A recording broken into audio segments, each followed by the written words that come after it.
आप लोगों ने कभी न कभी ये ज़रूर सोचा होगा कि एनाबेल डॉल को डिस्ट्रॉय क्यों नहीं कर दिया जाता। अगर एनाबेल डॉल को डिस्ट्रॉय कर दिया जाए तो आखिर क्या होगा? क्या आपने कभी सोचा है कि हॉन्टेड एनाबेल डॉल को ख़त्म करने के बजाय म्यूज़ियम में संभाल कर क्यों रखा गया है? पैरानॉर्मल वर्ल्ड में एनाबेल डॉल जितना डर, अटेंशन और क्यूरियोसिटी बहुत ही कम चीज़ों ने खींचा है। इसका नाम ही उन लोगों के रोंगटे खड़े कर देता है जो इसकी कहानी जानते हैं। एक मासूम सी दिखने वाली डॉल जिसको एक डीमन ने जरिया बनाया लोगों को हॉन्ट करने के लिए। अपनी वो क्रीपी सी स्माइल कभी न बदलने वाली एनाबेल डॉल सालों से अनगिनत चर्चों और बहसों का हिस्सा रही है। अपनी पैरानॉर्मल एक्टिविटीज़ के लिए बदनाम इस डॉल ने कई लोगों को हैरान कर दिया है और उनके मन में एक सवाल हमेशा रहता है कि आखिर इस डॉल को कांच में बंद करके म्यूजियम में क्यों रखा गया है, इसे मिटा क्यों नहीं दिया गया। वीडियो को पूरा देखना, इसका जवाब मैं तुम्हें आगे देने वाला हूँ। हेलो गाइस, हॉरर दुनिया में आपका स्वागत है। ये स्टोरी मैंने पहली वीडियो में ऑलरेडी डिस्कस की हुई है, पर फिर भी शॉर्ट में बता देता हूँ। कहानी शुरू होती है 1970 से, जब एनाबेल पहली बार मिली थी। ये कोई पुरानी आर्टरी, क्रीपी बेसमेंट या हॉन्टेड जगह पर नहीं मिली थी, बल्कि एक माँ ने अपनी बेटी डोना, जो उस समय नर्सिंग स्टूडेंट थी, उसे एक simple innocent C double gift की थी।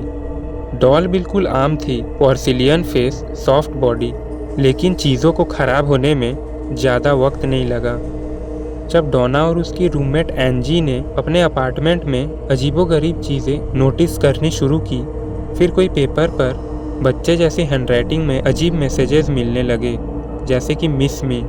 दिन बढ़ते गए और ये सब घटनाएं ज़्यादा डरावनी होती चली गई। उन्हें बिल्कुल भी अंदाज़ा नहीं था कि ये तो बस डर की शुरुआत थी। कुछ ही समय में एनाबेल के आसपास होने वाली घटनाएं और भी भयानक हो गई। डॉल अपने आप मूव होती दिखती थी, कभी किसी अलग कमरे में, कभी अलग जगहों पर। ऐसा लग रहा था जैसे कोई इनविजिबल एनर्जी उसे कंट्रोल कर रही हो, और हर एक दिन के साथ ये एनर्जी और भी मजबूत होती जा रही थी। डोना और एंजी डर डर कर रहने लगी। अब उनका घर सिर्फ घर नहीं, बल्कि एक जाल जैसा लगने लगा था। डॉल की हरकतों के साथ साथ घर में मिल रहे क्रीपी मैसेजेस भी बढ़ गए। आखिरकार उन्होंने एक मीडियम को बुला ही लिया। मीडियम ने जो बताया वो सुन के आपकी रूह कांप जाएगी। उन्होंने कहा कि यह डॉल कोई साधारण खिलौना नहीं है, वो एक कंटेनर था, मतलब कि एक रास्ता जिसमें एनाबेल हिगिंस नाम की एक मरी हुई लड़की की आत्मा रहती थी। दोनों लड़कियां डरी हुई थी, लेकिन उन्हें एनाबेल के लिए थोड़ी सिंपैथी भी महसूस हुई। उन्हें लगा कि शायद ये सिर्फ एक खोई हुई आत्मा है जो हेल्प चाहती है, लेकिन सच इससे भी कई ज़्यादा खतरनाक था। पैरानॉर्मल इन्वेस्टिगेटर्स एड और लॉरेन वॉरेन को जब एनाबेल के बारे में पता चला तो वे तुरंत चले आए।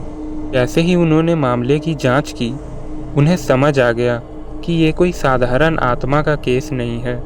उनके हिसाब से एनाबेल डॉल पर किसी भटकती आत्मा ने नहीं, बल्कि एक दुष्ट नॉन ह्यूमन एंटिटी ने कब्जा कर रखा था।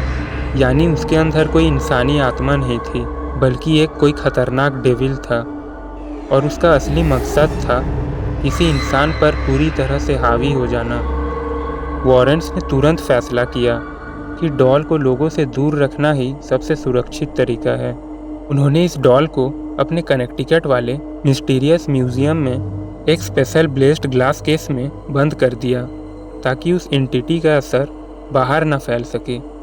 तो आखिर अब ये सवाल आता है कि एनाबेल को नष्ट क्यों नहीं किया गया। वॉरेंस का मानना था कि एनाबेल डॉल को नष्ट करने का मतलब बुराई को नष्ट करना नहीं होगा, क्योंकि डॉल सिर्फ एक फिजिकल ऑब्जेक्ट थी, वो बुरी ताकत का असली सोर्स नहीं था। अगर डॉल को नष्ट कर भी दिया जाता तो भी वो एंटिटी फ्री हो जाती और उससे और ज़्यादा नुकसान होता। मतलब कि मान लो कि अगर एनाबेल को नष्ट कर भी देते, फिर भी क्या होता, डॉल तो नष्ट हो जाता, पर उसके अंदर जो डीमन था वो किसी और ऑब्जेक्ट में चला जाता, ना कि नष्ट होता। तो फिर वैसे तो डीमन हमेशा आज़ाद ही रहता और पता नहीं किस किस ऑब्जेक्ट में रह के लोगों को सताते रहता, और क्या पता किसी की जान भी ले लेता। बट डॉल को डिस्ट्रॉय ना करने के वजह से वह डॉल में ही रहेगा, और अगर डीमन डॉल में ही होगा तो पैरानॉर्मल इन्वेस्टिगेटर्स को आसानी होगी उस स्पिरिट को कैद करने में। क्योंकि आसान भाषा में बोले तो डॉल को कैद करने का मतलब है स्पिरिट को कैद करना, क्योंकि वो आत्मा उसके अंदर ही है। यही रीज़न था कि उसे ख़त्म क्यों नहीं किया गया, और इससे दुनिया को भी एक वार्निंग मिलता है कि ऐसी ताकत अभी भी मौजूद है। ये स्टोरी तो मैंने शॉर्ट में बता दिया, पर अगर आपको इस डॉल की हिस्ट्री के बारे में भी जानना है कि ये डॉल आखिर कहाँ पे बनी, कि इस डॉल के अंदर वो डीमन कैसे आया, तो लेफ़्ट वाली वीडियो पे क्लिक करके जान सकते हो।